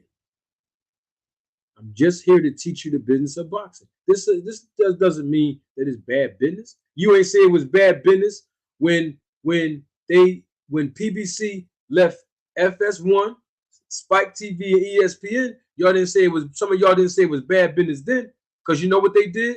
They moved on up like George and Weezy, like the Jeffersons, and they secured a bigger bag, a bigger deal, with a bigger platform in Showtime. And people still was hating. Why? Just give them their respect that they're due. They're doing good business. They've done good business. Mayweather Promotions has done good business. PBC, Al Heyman Sports, has done good business. TGB, Tom Brown Promotions, has done good business. What's the problem? Okay, the business relationship dissolved. Cool. You're right, 2 Cents Boxing. Every other quarter, PBC going out of business. That's what we keep hearing. And then they come right back and sign Crawford. Right after they said, right after some content creator said all that, they came right back, signed Canelo. Multi-fight deals, by the way. They came back and produced other big fights. World championship caliber fights. Right after hearing all that. I'm just saying. Salute to Dahlia in the chat. I see you. So that's all I'm saying. It does not have to be a negative if PBC and Showtime do not renegotiate or renew their contract. It's cool. It's all good. And my thing is, what happens if they decide later on to renew the contract? Then what? What's the report going to be then? Then what? Then what? All right then. Because the same people was criticizing Al Heyman when Terrence Crawford didn't secure the deal with PBC the first go round. Remember that? Oh man, it was Al Heyman's fault. I heard some of you on this panel even say it. Al Heyman never wanted this fight to happen. PBC really don't want this fight to happen. I'm not calling y'all out. I'm just saying we've heard time and time again negative publicity on PBC when the negotiations was taking place with Crawford. And then guess what happened? They wound up getting the deal done, signed Crawford, turned around, Crawford came right out and denied and defied all of that hating y'all was doing on Al by saying, yeah, I finally learned the difference between guarantee and a percentage. I finally realized that that hedge fund I was talking about, it really didn't make sense when I sat back and thought of it. Yeah, even Crawford had enough integrity to come out and publicly recognize, it was my bad on that. Because he made a public statement on his IG Live. So we got to give credit to Terrence Crawford. You say something publicly before a live audience and you know you're wrong, or you thought you was right and then you realize you were wrong later, you got to come always spin the block. That's what integrity says. Come back, spin the block as a man or a woman and say, you know what? I recognize my error. But you got to do it publicly now. You got to do that same audience you did all that in front of when you were wrong. You got to use that same audience and that same energy to make it right. And so what I'm saying is all of the Bud Crawford fans, and some of you have content, some of you are content creators, take a page out of his book. Take a page out of his book. Stop listening to sources that don't know what they talking about because you repeating their words. I know some of y'all repeating the words of Rick Glaser. He don't do no business over there at PBC. So why y'all repeating his words? He's not a credible and reliable source, not with their information. Why y'all repeating it like what he's saying is accurate? You don't know. You're going to listen to him, cool. But at least do your due diligence as a content creator or a journalist. And go reach out to the people at PBC. Find out what he's saying accurate. Then y'all report it. Just my observation and just some piece of advice to the fellow constituents out there. Know your source. Hearsay is heresy. I'm just saying. And look, success breeds hating. So I'm not telling nobody to stop hating on PBC. I'm not telling people to stop hating on Al Heyman. I'm not telling nobody to stop hating on Showtime. If that's the type of person you are, you a hater, you ain't gonna listen to me anyway. But all I'm saying is, if you're gonna be a journalist, report all the news, not just negative, all of it. Report all the news, and report all the news from all the other networks. You know, sort of like the standard y'all hold manager Marty to. You know how y'all be like, you only talk about Crawford on the snack program. You don't talk about no other fighters on the snack program. And some of y'all same ones saying that are the same ones that only talk about negative stuff with PBC and don't talk about DAZN, don't talk about ESPN. Y'all don't even worry about what their numbers look like. Oh, but when Rick Glaser said that Tank Davis did only 59,000 pay-per-view buys with Hector Garcia, y'all ran with that. Y'all ain't report on no other networks' numbers. And they pay-per-view price point was at least $20 to $30 different per view. Stop being biased. That's all I'm saying. Stop being biased. If you're going to be a reporter, report it all. Huh? Report all of it. I remember I was talking to this young lady one day. And she had a history. Pennsylvania in the house, I see you. She had a history and a behavior pattern to only point out certain pieces of information when it was time to recollect actions that were presented between myself and her. And I used to tell her all the time, why you keep leaving out the most important pieces of the story when you tell a story? Why you keep doing? Because when you keep leaving the intricate details out, it makes you appear as if you are a victim. It makes you appear as if someone did something wrong to you and you're requiring justice. But when you tell the whole truth and nothing but the truth, so help you God, people can see right through the gaslighting you doing and can see the whole truth. And that's all I'm saying to some of you right now. I don't care if you mainstream media or not. I'm talking to you. you got a problem with it, you know where the link is at. Come on over so we can have a dialogue about it. Y'all keep trying to call it a debate. I ain't got to debate nobody. I'm in the business of boxing. There's nothing to debate. I don't get no credit for being in a debate with a YouTuber. I don't get no, when we talk about the business of boxing, I don't get no credit for that. Let's have a dialogue, a discussion. That's got to be a debate. You know what I'm saying? Y'all know I don't like gaslighting, projection, reverse psychology, all these other manipulative terms that y'all know I don't like that. I've been traumatized in my life and I overcame my trauma. That's why when I get you up on here, I put you in that hot seat. And that's why your favorite guys, they ain't coming over here. Yeah, I know some of the audience watching me live right now be going over on their platform. Go on and support them guys. And when you go over there, I'm talking about the guys that be talking bad about man Jamari, discrediting me. Tell them to come on over here and say it to me. They don't want to come over. Why not? I wouldn't hurt a fly. Come on and sit in the seat. Let's talk. It's a podcast. I have a microphone. We're just going to talk. They don't want to come over here and talk.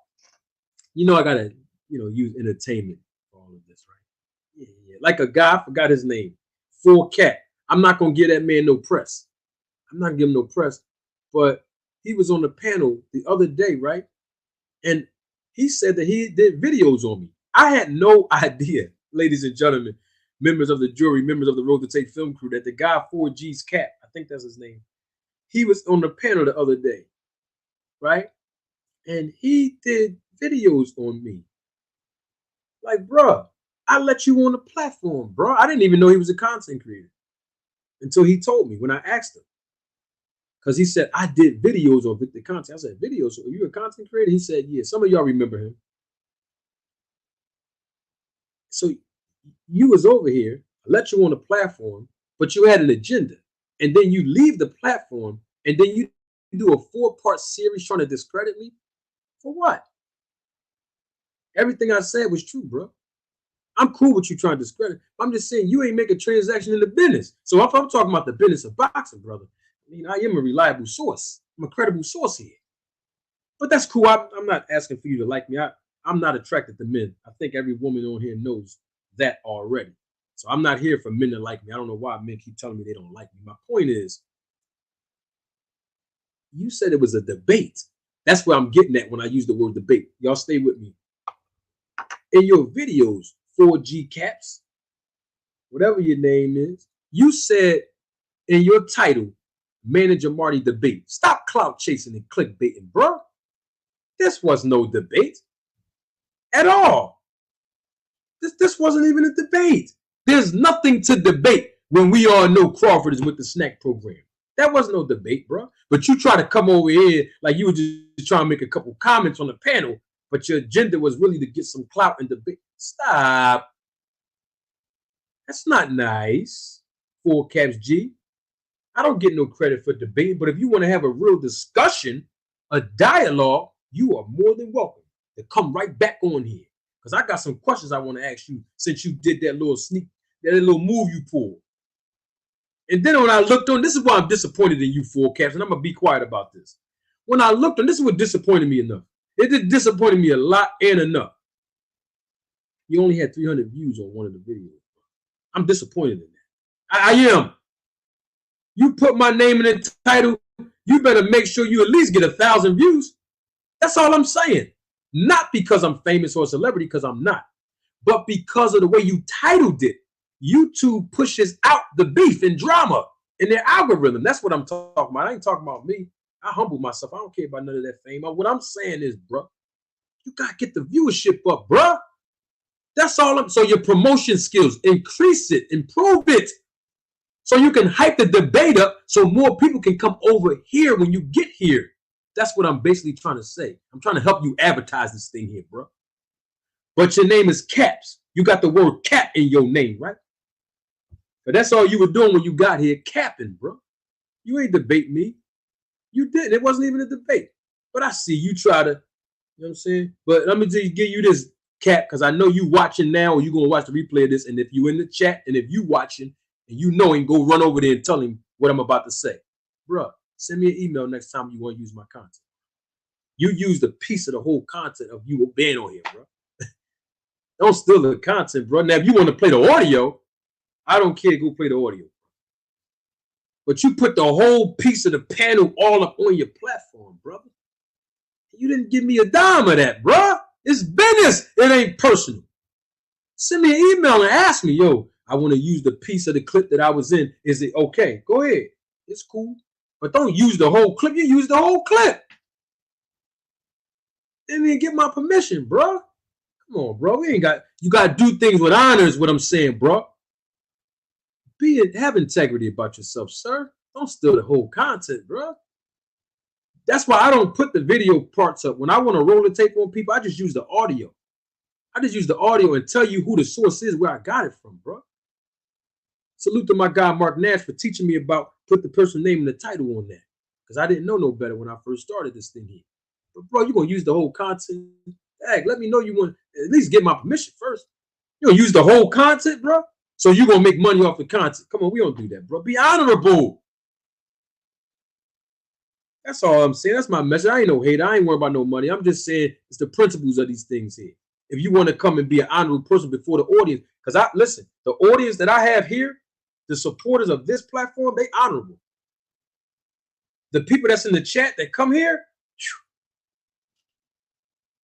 they honorable. So you got to present yourself as honorable if you want to be credible on here. Because you're looking bad out here on the YouTube streets. You see that comment on the screen there? Cap's viewership is decreasing exponentially. Come on, Cap. Now you came over here like you was Hulk Hogan and Macho Man Randy Savage. But you play that part. You're going to play something, play all the right parts. Play the part when you first got on here. You was acting all hype like you was Macho Man and Hulk Hogan. And then 10 minutes later, I had you up here talking soft and regular like you do when you talk to the bank on the phone. You weren't talking like Hulk Hogan 10 minutes in. 20 minutes in on this podcast, you wasn't talking all hype the whole time, bruh. That's because you learned information that you didn't know before. I taught you something that you didn't know, bruh. That's all I'm saying. Don't talk tough now, bruh. You clickbaiting and you want attention like the rest of these other guys do. And I understand. Boxing Outlet is in the chat. So, Luke, Boxing Outlet, what's the guy's name? I had to just come right out and say it because I see you now in the chat. What's the guy's name? My homegirl sent me a small little clip of the guy coming on your platform. I don't know if it was today or yesterday. He came on your platform, Outlet, and he said he wanted to smoke with me. What's that guy's name? I didn't hear his name. All I heard was 10 seconds of, I want to smoke with Manager Marty. Do you know that guy, Boxing Outlet? The guy that came on your platform. I don't know if it was yesterday or today. But this morning I was sent a small little clip of the guy saying, yeah, I want smoke with Manager Marty. I don't know why he go on your platform and tell you that, Outlet, when he could have just came over here and told me that. Whoever he is. But do you know the guy, Outlet? The guy that said that? Oh, you don't, Outlet don't even know the guy. Okay. Yeah, well, whoever he is, if you're watching the replay of this live, you better make sure when I go back live, when I put that link in the chat, take my glasses off. Come on over here. Yeah. Come on over here, boy. Don't. And I'm still looking for the guy named LB. The guy LB. Remember him from Sunday? What's wrong with these guys scared to come over here, man? I ain't nobody special, man. Just come on over. You know what I mean? Just come here and sit on that hot seat. Just sit down and let's talk. Aaron Muhammad was here. He sure did. He came in like pop on a fresh can of spinach. Yes, he did, Aaron Muhammad. The guy Caps, 4G Caps, whatever his name is, he came over here hype. 15 minutes in, I put him on a hot seat. He was talking regular. Come on, y'all. It's just entertainment, y'all. That's all I'm saying. He got the word cap in his name. I get it now. You know, it's entertainment now. Know what I'm talking about? Yes. I love educating the people. That's one of my gifts, teaching the people. And I love entertaining y'all. I love it. Shout out to my guy, Philly Fight Doctor. I think I saw him in the chat. Double salute to him. That's family, man. Philly Fight Doctor, my guy, if you still here, salute to you. Man, the chat lit right now, man. That's all I'm saying. Can somebody send a brother a contribution? Hey, can somebody support the channel, please? I got bills I got to pay. Please. I got to maintain all these apps and all kind of stuff. Can somebody send me $1.99? At least I'm asking. I ain't going to hoodwink you. You know what I mean? Can I get $1.99 from somebody, please? I've been on here for 2 hours. Can the brother get some help? That's all. Listen, at least I'm asking for the help. I'm not ashamed to say I need help as a rookie content creator. I need help. I need support. So all I'm saying, I'm not scared. Hey, listen, I don't have no pride. Can somebody send at least $1.99? YouTube gonna take 60% of it. You know what I mean? I'm only gonna see about 50 cents of it. If you send me $1.99, I'm only gonna see 50 cents of it. You know what I'm saying? Can somebody send us something? That's all. At least I'm asking. At least I'm not sending no lies and manipulating you to do it or begging you to do it. Can somebody send a brother just one super chat? Can I get one super chat out of 2 hours? Just $1.99. At least I'm asking. Gotta respect that. You know what I mean? Just $1.99. You know what I'm talking about? You ain't gotta send nothing. It will help me though. It will help me though, for real. I'm a new content creator. Y'all see, listen, I just spent almost 200 on the mic, y'all. So I'm telling y'all, my channel about to get a little better. My background, I'm gonna spice this thing up for y'all. But what I'm basically saying is, honestly, I'm just joking. But honestly, in all seriousness, I use your contributions to improve and enhance the quality of the audio and visual here. Seriously, I do. Just want y'all to know that, because I want y'all to have a better experience. I've been on YouTube for almost a year, and I think it's fair that I provide y'all with better quality of things. You know what I mean? I know I'm a rookie and I'm still learning some things, but there's no excuse. I want to be held to a high standard around here. So I just want to make sure that, you know, I invest the contributions you all make to me, no matter how much all this stuff costs. And I'm going to get better at it. I need more lighting. I got a camera, right? But there's another piece that I didn't know I needed, because I don't know about graphics and camera and all this, but there's another piece I need. And I forgot the name of that piece, but I got to buy that piece so I can use the camera, the 4K camera. Well, I have a 4K like computer type webcam, but not that. I want to use the regular digital type camera as the webcam, but it's a piece that I need. So I'm just saying all that to say, yeah, I know 2 Cent Boxing. Yeah, 60%. That's true. They that's what they do. It's all good. I'm grateful. I'm just grateful to be on YouTube. For real. I'm just grateful to have an audience to be able to teach y'all the business of boxing and have some entertainment value to it as well. Yeah, so I'm gonna use all of those contributions like I've been doing to build this channel. I want y'all to have a better experience. I might get some headphones and all that too. I want y'all to, when y'all come here, I want y'all to know this top of the line. I want the quality to match my knowledge. So my knowledge of the business is like up here, but I don't want my quality just down here. You know what I mean? I want my quality, you know what I mean? My audio, my visual, I want it to be up here with my knowledge so y'all can have a better experience as an audience. At least I'm honest enough to tell y'all that. You know what I mean? I'm saying, listen, I need help. I'm not going to say like I know everything, especially about this YouTube stuff. I'm going to keep it 100. I don't know, but I'm learning. I got guys like Aaron Muhammad. I'm about to read his super chat. Guys like Mr. Pragmatic, you know, guys like Lumpkin, when y'all see him, guys like Intelligent Savage, you know what I mean? Guys like YSM Sports Media, you know, these people help me. People like Dahlia, you know what I mean? People like Tashi, these people really be helping me on certain things in the chats too, like telling me, yo, you gotta do this. Like I remember when AM Sports Media was here a couple months ago, right? I didn't know how to put the link in the chat. And if y'all remember me from back in the day, like I know Mr. Pragmatic remember this, and Aaron Muhammad remember this from when I first started. I would put I would type the link in this part. You see where y'all see Manager Marty, my name on the screen. I would type the link right there because I didn't know how to put it in the chat. And then AM Sports Media, they was here one day and they was in the chat and they taught me how to pin the link to the top. So everybody be helping me out. You know what I mean? I'm not afraid or ashamed or embarrassed to say, hey, I don't know nothing about this. I need help. And y'all be helping me. Y'all support me. So that's why I support y'all. You already know the merchandise. I'm working on merchandise for y'all now.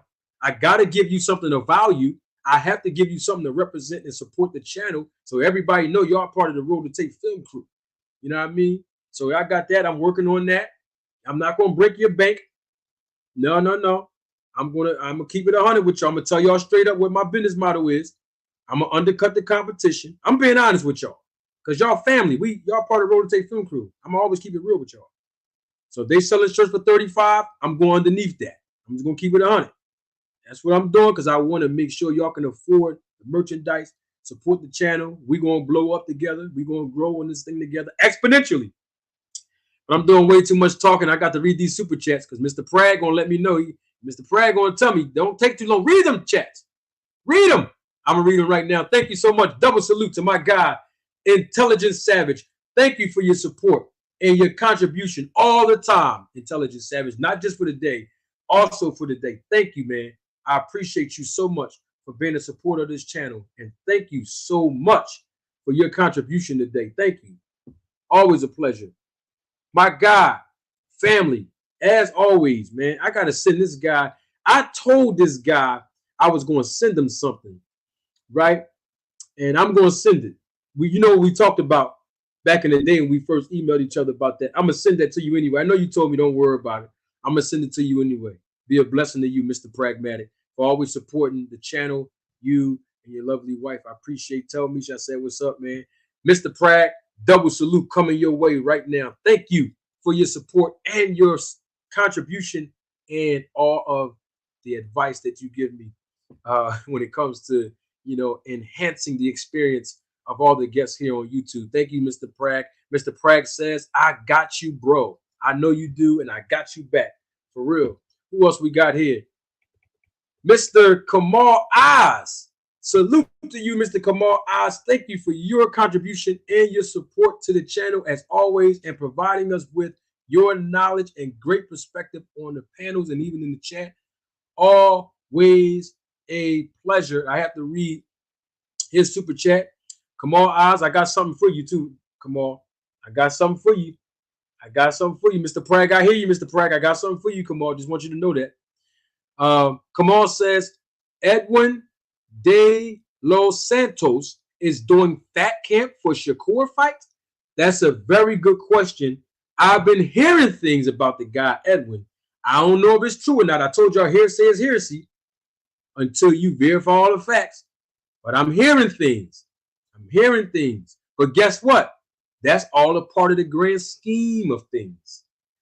What I mean by that is intentionally, managers and promoters will reach out to specific fighters, knowing that they have to do a fat camp to make the opposition even more difficult to do what? Raise the profile of their fighter. It's nothing personal. It's just business. So that's what I'm hearing on the other side, that he is in fat camp right now. I don't know how true it is, but that's what I'm hearing, Kamal Oz. And hopefully we get a competitive fight between him and Shakur Stevenson. So double salute to my guy, Kamal Oz. Been making contribution and headwaves on this channel since he's got here. Thank you so much, Mr. Kamal Oz. And of course, my guy, day one supporter like Mr. Prag is, my main man, Pots and Pans. Double salute to Aaron H. Muhammad. Thank you so much for your contribution and your support. Aaron H. Muhammad says, Manager Marty, you deserve the support, my brother. You are of great value to the sport of boxing. Man, thank you. A double salute for you for that one, man. I take those words to heart, most definitely, Aaron. Thank you so much, man. Appreciate it. Definitely, man. Your support and the contributions you make on the channel. And we also have another contribution to the channel from my guy, Motorsports Sports. So double salute to you, Motorsports Sports. Thank you for your support and contribution to the channel. Motorsports Sports is starting some headwaves and controversy right now. He says boxing outlet is cap. Wow. I don't know what you talking about, Motorsports. I know that you are a Terrence Bud Crawford fan. You've been on this panel 100 times, so I know your stance. I'm just going to go out on a limb and say that's what you're talking about when you say boxing outlet is cap. And I don't know if boxing outlet is still in the chat, but if he is and he sees that, I can assure you that he's definitely going to tell you to come over there. I know what he's going to tell you to have to do. But apparently Motorsports is prepared, because I heard Band Up was prepared and actually went on the platform. I didn't hear it, but I heard that he went over there. So Motorsports, you might have to go over to Boxing Outlet's channel and let him know that he's capped. I'm not being a manager right now or promoter, but I'm just saying I already know how, he was up here. What I'm saying is he was up here the other day, and Band Up had made a reference to Outlet about him not being accurate about something. So Outlet told him, come on over to the platform. So that's probably what you're going to probably have to do. And I'm sure it's going to be pretty fun. Aaron H. Muhammad, I wanted to end this on your comment. Aaron says, you've grown your platform organically. Absolutely. You are absolutely correct, Aaron. And I always try to make sure I be creative. And I was just telling my homegirl this earlier on the phone. I always like to look for ways and discover ways where I can be like creative as a content creator. I don't like following trends and just doing everything that everybody else do. I like to have, things that will bring value to the audience, things that are thought-provoking to make you turn this podcast off and sit back and think about that. Man, Jamari said that. You know what I mean? So I present things in 4 different ways by using 4 different characters. If some of you don't know, of my new listeners, right? The prosecutor, the preacher, the promoter, and the professor.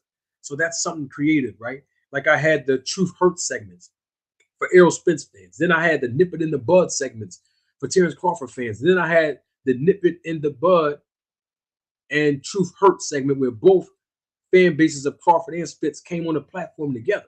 See, I just try to look for opportunities to be creative, to give you all education and entertainment value, and it's going to continue to grow organically and increase exponentially. So thank you again, Aaron H. Muhammad, and everybody that supported the channel thus far.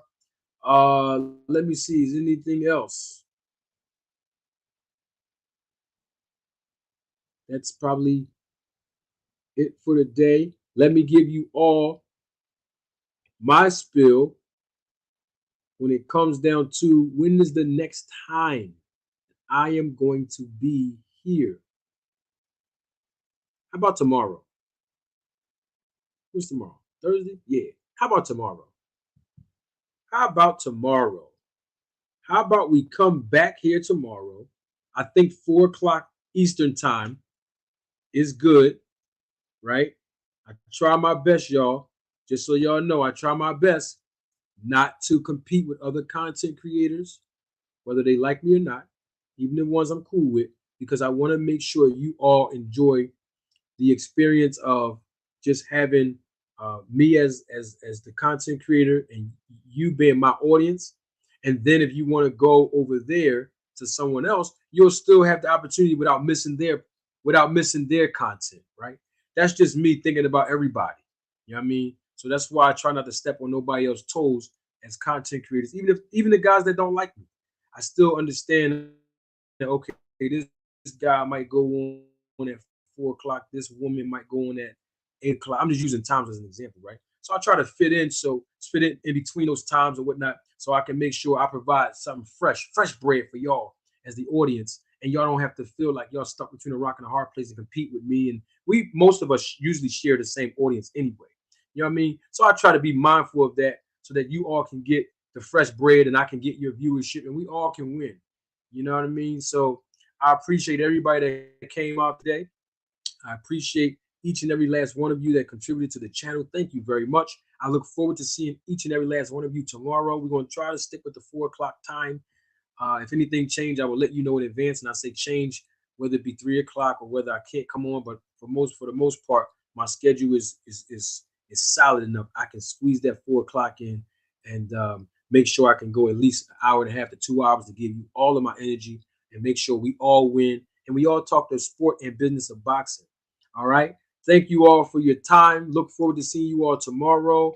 And I'm trying to get a few guests to come on and do some interviews with me. One guest I can assure you that I've been working on is the Road Warrior himself. Many of you may not know him. His name is Glenn Johnson. the Road Warrior. I've spoken to him several times. He looks forward to coming on the platform so I can interview him, give y'all. He has an amazing story. I know hardcore boxing fans know who he is. He's been in some legendary fights: Roy Jones Jr., Antonio Tarver, Chad Dawson. He is the Road Warrior himself, Glenn Johnson, from the islands of Jamaica. For my Jamaican audience, we're going to bring him here and some other people, and we're going to look forward to building this channel together, building this platform together. All of us who are part of the Road to Tape film crew. I'm doing way too much talking, y'all. Tomorrow, live in living color. Come on back 4 o'clock. I'm going to make sure I advertise it properly, and I look forward to seeing each and every last one of you. God bless, peace and blessings to you all, and thank you for your viewership and your support. I'm Manager Marty. You know I got to leave you all with my famous 3 words. After I say the words, don't take my word for it. Roll the tape.